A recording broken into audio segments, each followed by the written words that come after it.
ये आकाशवाणी है। प्रस्तुत है कार्यक्रम सुर्खियों में। इसके अंतर्गत सुनिए भारत के कृषि क्षेत्र में नवाचार पर चर्चा। इसमें भाग ले रहे हैं कृषि तकनीकी से जुड़े उद्योग प्रतिनिधि आरजी अग्रवाल और आकाशवाणी संवाददाता कमल कुमार प्रजापति। प्रधानमंत्री नरेंद्र मोदी ने अपने मन की बात कार्यक्रम में खेती और इनोवेशन और इसमें डिजिटलाइजेशन को लेकर कई बार बड़ी अहम बातें कही हैं। इन दिनों हम क्योंकि प्रधानमंत्री नरेंद्र मोदी की मन की बात की 100वीं कड़ी के उपलक्ष्य में रोज एक विषय को चुन रहे हैं अपने कार्यक्रमों में, तो आज हमने खेती में नवाचार यानी इनोवेशन और टेक्नोलॉजी का विषय रखा है। और इस विषय पर आज हमारे साथ बात करने के लिए कार्यक्रम में जुड़े हैं RG Agarwal, group chairman Dhanuka Agritech से। आपका स्वागत है कार्यक्रम में। धन्यवाद। मिस्टर अग्रवाल, हम सभी जानते हैं कि जैसे जलवायु परिवर्तन हो रहा है, क्लाइमेट चेंज हो रहा है, जनसंख्या बढ़ रही है, ऐसे में ये जरूरी है कि हम खेती में नए तरीकों को अपनाएं। और इस मामले में हमने देखा है कि जैसे 2022-23 का एक इकोनॉमिक सर्वे भी कहता है कि पिछले 6 साल में भारत में बड़ी संख्या में एग्री स्टार्टअप्स स्थापित हुए हैं और खेती में करीब 4.5% की बढ़ोतरी दर्ज की गई है। तो जिस तरह खेती में इनोवेशन और डिजिटलाइजेशन और मॉडर्न टेक्निक्स अपनाई जा रही हैं, तो इससे जो नई प्रैक्टिसेस सामने आ रही हैं, उससे हम भारत की खेती को और इससे जुड़ी इंडस्ट्रीज को आगे बढ़ती हुई संभावना कैसे देख रहे हैं? देखिए, आपने बहुत अच्छा प्रश्न किया है। आज हमारे देश में खेती का भविष्य बहुत अच्छा है और उसमें बहुत बड़ी संभावनाएं हैं। अगर पीछे हम देखें, आजादी के समय जब हमारा 50 मिलियन टन के करीबन सीरियल प्रोडक्शन था, अब बढ़ के करीबन 330 टन हो गया। तो ये अपने आप में एक बहुत अच्छी चीज है।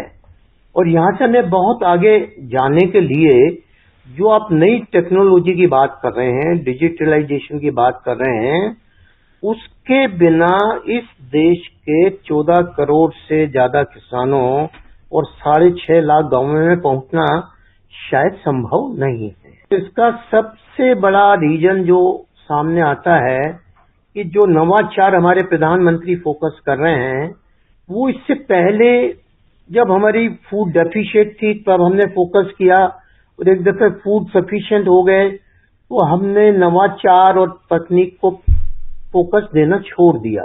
तो जैसे जैसे नवाचार और नई तकनीक किसानों के पास पहुंचेगी तो उसकी पैदावार, क्वालिटी, उसकी आमदनी बढ़ेगी। और क्योंकि मेरा क्षेत्र जो काम करने का है जी, वो खास तौर से क्रॉप प्रोटेक्शन का है। बिल्कुल। जैसे प्रधानमंत्री जी ने किसानों के लिए बहुत कम खर्चे पे इंश्योरेंस की स्कीम शुरू की। उसी तरह हम देखें कि खेती के अंदर जो प्लांट प्रोटेक्शन केमिकल्स हैं, पेस्टिसाइड्स हैं, वो एक किस्म से नेचुरल इंश्योरेंस का काम करते हैं। बिल्कुल। जब आपकी खेती में कोई बीमारी आ जाती है या कोई कीड़ों का अटैक आ जाता है और तब आप कीटनाशक या दवाई का इस्तेमाल करते हैं, तो उन कीड़ों का या बीमारियों का कंट्रोल हो जाता है। ये पेस्टिसाइड इंसेक्टिसाइड एक्ट 1960 के तहत कंट्रोल होते हैं। अभी सरकार ने पीएमबी 2020 प्रस्तुत किया। तो आज हमें भी अपने किसानों को नवाचार की सिर्फ बात करने से काम नहीं चलेगा, उनको नवाचार के टूल्स, नए फर्टिलाइजर, नए सीड्स, नए पेस्टिसाइड्स हमको उनको देने पड़ेंगे। अभी कल ही मैं देख रहा था, हमारे कृषि मंत्री नरेंद्र सिंह तोमर जी ने एक नए पोर्टल का अनावरण किया जिसके ऊपर किसान को सीड की क्वालिटी QR कोड से वो पता कर सकता है कि सीड असली है या नकली है। बिल्कुल। उसी तरह कीटनाशक के क्षेत्र में भी किसानों को पैरेलल इंडस्ट्री है जो नकली कीटनाशक मिलते हैं और वो नवाचार जो आज QR कोड का माध्यम है, उसके माध्यम से समस्या का हल किया जा सकता है। बिल्कुल। और इन समस्याओं के समाधान के लिए ही हमने देखा है कि तकनीक और जो डिजिटल समाधान है वो बहुत बड़ा रोल निभा सकते हैं। जैसे हम उदाहरण के लिए आर्टिफिशियल इंटेलिजेंस को ही लें।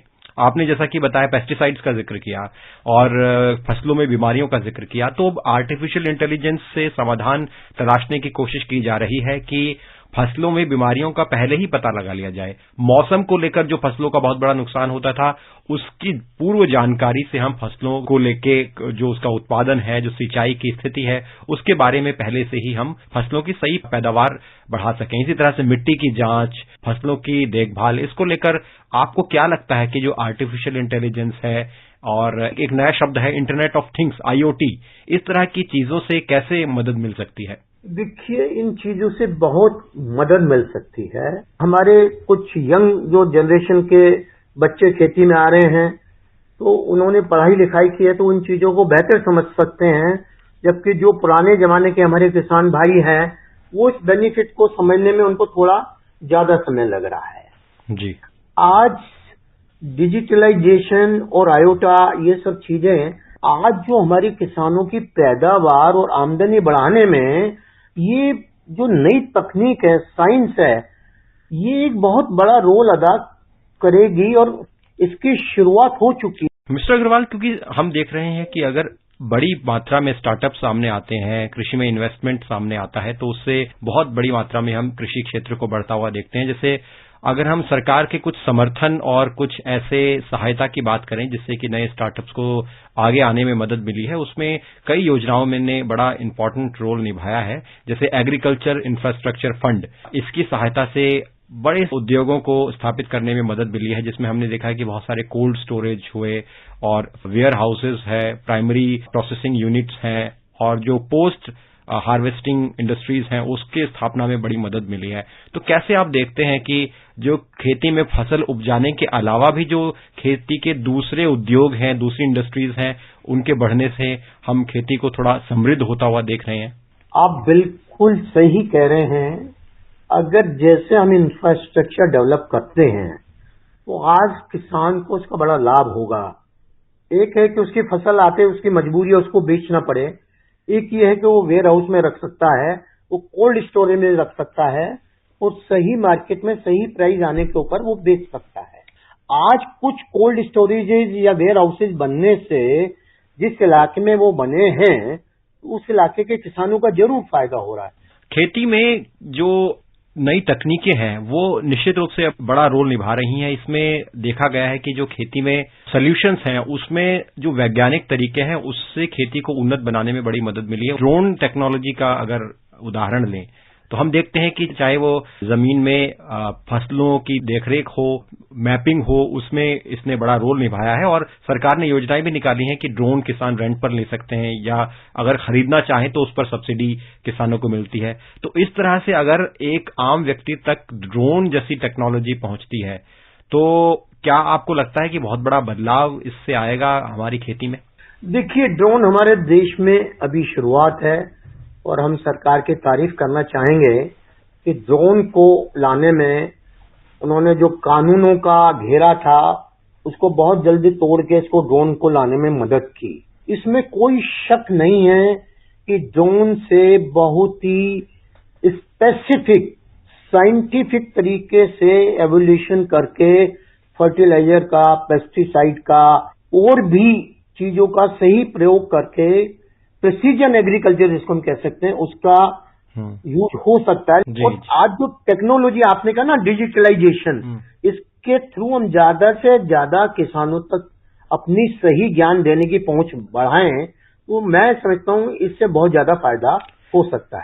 मिस्टर अग्रवाल, बहुत बहुत धन्यवाद कार्यक्रम में आप जुड़े और बहुत महत्वपूर्ण विचार आपने इस कार्यक्रम के माध्यम से आपने हमारे श्रोताओं के समक्ष रखे। बहुत बहुत धन्यवाद।